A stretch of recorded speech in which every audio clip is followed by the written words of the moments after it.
Welcome to Beyond Hindsight. We're looking back, helps us think forward. This is a space for reflection, perspective, and lived experience. A place where personal stories, current events, and past moments are examined for the deeper lessons they carry about life, leadership, culture, and identity. If you have a story, a perspective, or a topic you believe deserves to be explored, or if you're interested in being part of a conversation, you can reach me at beyondhindsight.media@gmail.com. I appreciate all your submissions. For now, though, let us begin with today's topic. Leadership. A whole lot of people talk about leadership. They claim they're leaders. They try to act like leaders, but they're really not. I work in the capital city of Switzerland, in Bern, in the political sphere, more specifically in healthcare. So I interact with a whole lot of stakeholders, so-called leaders, people of influence. And the Bernese work culture is reputable in Switzerland.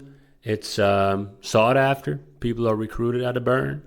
And when you tell someone that you work in government or policy in Bern, here in Switzerland, people look up to you.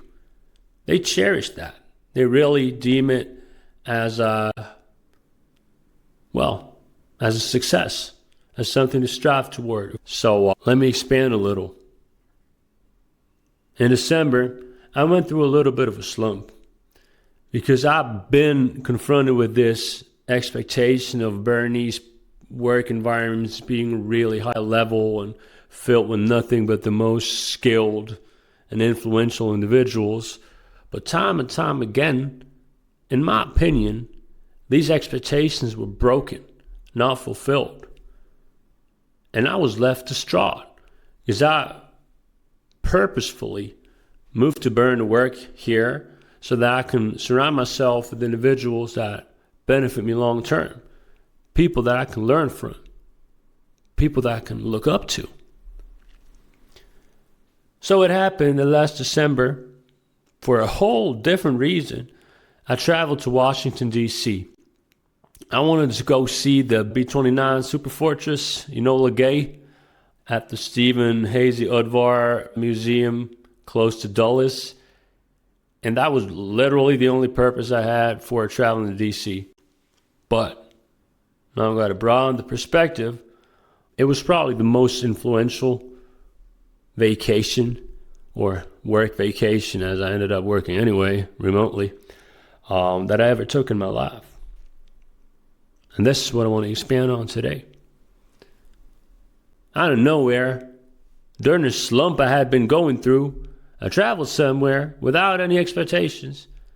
And it ended up being one of the most influential experiences of my life.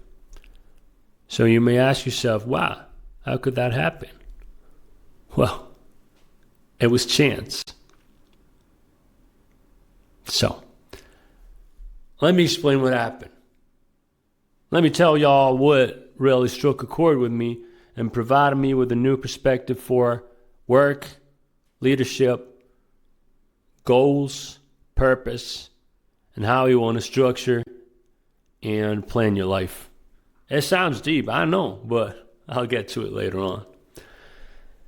Well, first and foremost, when I first arrived in D.C., I was struck by how few people were actually in the city. It almost seemed like derelict, left behind, like there were no tourists, very little people roaming the city. It felt foreign to me because I'm used to capital cities, and here in Bern, it's always packed. There's so many people around. It's always busy, work life, but also leisurely life. But then in D.C., it was practically empty. Might have helped that I arrived on a Saturday, quite possibly, because as I ended up finding out, D.C. is very work-related. But still, my first kind of impression I got was it's a little deserted, but it's filled with history. So much history in it. the city carries weight. Everything looks weighty, like it's reputable. There's history behind it. There's value to it. It took a lot to be built. It takes a lot to be maintained. And people have a purpose. It looks purposeful, polished, hygienic almost. And I was instantly drawn to this atmosphere. It's an aura. DC had a real aura. So it happened that on Monday, on my second day, I roamed the streets a little bit by myself. Interacted with individuals, talked to people, had some coffee, tried to get a vibe for the city.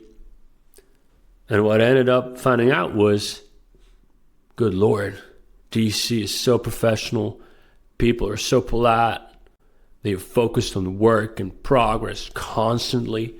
There was widespread discussion about policy going on and business deals, quite out in the open, which is something that doesn't happen back in Switzerland. We're very secretive here with our business dealings. But still, it left the mark on me, because in the 10 days I was fortunate enough to spend in DC, I came across so many people that were soaked in purpose, in goals, in drive. And this is something I seek here in Switzerland, but it's just not part of the culture. Even though so many individuals around here claim to be this and that, and, well, they flex with it on LinkedIn too, naturally, they really do not have this drive.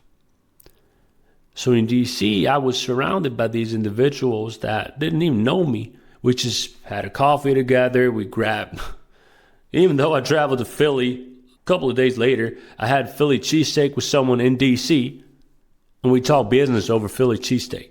And that was a whole other deal. But it really encompasses what DC stood for. In my view, it's no matter the situation, you can talk progress, you can talk business, you can talk about improvement. This led me actually to create this podcast, because that's something I want to share. I want to share perspective. I want to share a platform on which people can exchange their opinions, perspectives, and try to benefit each other in their goals, their planning, their ambitions, basically. Probably the most influential talk I had was with a woman called Pamela. She studied in Europe. She works in government. She's from Philly originally, but now works in the House of Congress. Let's just leave it there. But she was really interested in my life story. How I ended up in communications, how I ended up in policy, what I studied, where I studied, what goals I had, how I ended up with this accent, even though I'm Swiss. And it all concluded in her saying, your purpose is way above what you're doing right now. You got to climb the ladder. And one day, you can end up in an environment like DC. And this is what I needed to hear. I've been in this role that I'm in right now for years now. And I love it. I like it. I really appreciate the people that I'm working with. But I lacked something that I call a polar star, a northern light, something afar that you can orientate yourself towards, that gives you guidance and can also act as a light at the end of the tunnel, something to strive towards, something that motivates you, something that fills you with purpose. And being surrounded and exposed to all these individuals with a whole lot of drive and passion for what they're doing, and so much talent, and all the time they spent in their education and their hustle, and they ended up in probably the most productive work environment in the whole wide world, in my opinion, at least from a policy perspective, and the most influential part of the world as well, lit this fire within me. That's something I wanted too. So while still in Washington, I came up with a plan, consulted my mentors, We brewed something up, and maybe that's something I can get into a little bit later in this journey that y'all are on with me, but it felt good. It felt good to be surrounded by an environment and by individuals that had goals, that had passion, that had drive, that wanted to work and dig deep and grind. Because that's something that my peers here in Bern, they lost it. They don't want to grind. They just want to complain and relax. They've become complacent. And this complacency is what I want to talk to you today. Because even though Switzerland and our policy, let's just call them leaders, even though they're well known both in Switzerland and in Europe for being very precise and detail-oriented and work-happy and driven, they've become complacent and they moan. It's all about moaning, complaining, stabbing each other in the back. And that's something that happens all over the world naturally. But the overall nature and aura that they give off is complacency and mediocrity. Nobody wants to be the best. Everyone just wants to be good. And that's something that didn't fly, from my perspective at least, in DC. Everyone wanted to be the best, better than their peers, better than their superiors, better than they are right now. They were driven towards progress and improving oneself. And that really just kindled a spark within me that grew into a flame that turned by ways of a flame over into a wildfire. And now I'm just hyped up for the future that I can envision myself in. And if I can share at least a little bit of that with some of the folks that listen to me ramble right here, it's a beautiful thing. So what are the key messages I got out of this trip? Well, first and foremost, open your heart to new perspectives. I did not anticipate anything real happening on this trip. I just wanted to see Enola Gay, wanted to spend some time away from work, even though I ended up working anyway, which happens all the time. And then it hit me. I came across an environment that I felt so comfortable in. I felt so at home within, which I did not expect at all. Because the only city in the whole wide world that I ever felt comfortable in and at home in is New Orleans, Louisiana. And let me tell you, New Orleans and Washington are not similar at all. But still, I felt at home. So sometimes you got to break out of your environment, which in my case is Bern and the Swiss governance and policy sector. Travel somewhere new and rethink the solidified perspectives you have within yourself and open yourself up to new ones. This is what really benefited me, because I have been shaped by the Swiss environment so much and the widespread mediocrity and complacency that I almost lost the ability to dream bigger and want more and broaden my horizon.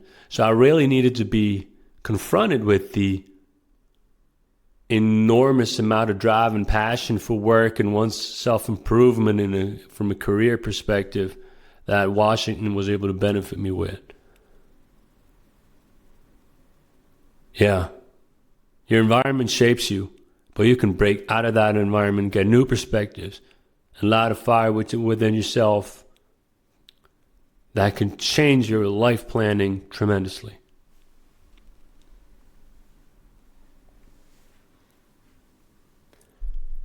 This brings me to my main point that I made previously. The work environment here in Switzerland, with Bern especially, the reputation it's got, it's not what it used to be. Well, the reputation is, but what it actually describes is not what it used to be. This complacency and mediocrity has taken hold. It has spread. And this needs to change. Let me give you an example. I came back for the Christmas holidays filled with fire and passion. And just 2 weeks later, not even 2 weeks, like 10 days later, we had a very important conference where, let's just say, regional leaders, very high-level individuals, gathered, 25 people in total, and every single one of them in their sector is at the top, at the absolute top, right? So we had this conference, and it was abysmal. It was atrocious. People did not prepare. They had no idea what they were talking about. And y'all have to keep in mind, this is the leaders of their respective sectors. And right now we're in a process of change, great change in the field that I work in specifically. Change that leads to billions of Swiss francs being reallocated. And these so-called leaders ended up showing up without any preparation, without any knowledge. They spewed false opinions, false facts. They lied and twisted around the words of the others. And it was acidic. It was really acidic. Everyone against their peer. No cooperation. They even attacked the host. And this, after spending this time in Washington and getting to know, even getting to know a senator from a smaller state, I won't name him just because you never know who listens to this stuff right here, and getting his perspective on goings on in the states that are similar to what's going on in our environment here in Switzerland, and how knowledgeable he was, and how profoundly he was able to analyze the situation and draw conclusions and apply it to the future, and even give me tips on what to do here in our Swiss environment. The disillusionment was enormous, gargantuan. I'm unable to describe it properly because I came in with fire. I really wanted to rock this conference. I wanted it to be good. I wanted it to have perfect output. And eventually I was disappointed, distraught, sad even, that even though I tried to bring in this new fire, I was just disappointed by a whole bunch of individuals that are unprepared, complacent, and they moaned naturally, as they always do. So yeah, it just accentuated my perception of the stark contrast between the work culture in Switzerland versus the one in Washington, and how similar their reputations are around the world. But in fact, on the ground, they're very, very different.